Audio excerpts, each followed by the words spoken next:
Busto Arsizio, siamo davanti alla bandiera dove ieri è morto l'operaio Cristian Martinelli in un incidente sul lavoro. Siamo con la segretaria della FIM CISL di Varese, Caterina Valsecchi, perché Martinelli era un iscritto e attivo nel sindacato proprio della CISL.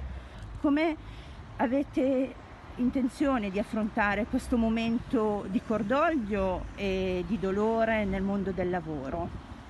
Sì, noi oggi siamo qui naturalmente perché è una giornata di lutto, di una tragedia grave e oggi c'è sicuramente l'obiettivo di stare con i lavoratori, vicini alla famiglia e vicini ai compagni di lavoro che hanno subito questa tragedia.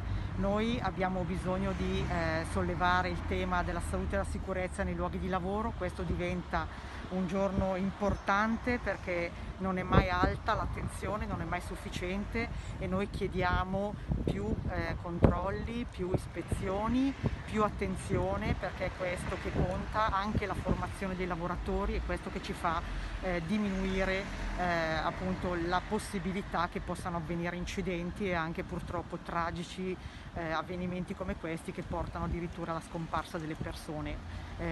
Christian era un iscritto della FINCISL e noi ovviamente ne siamo profondamente rammaricati.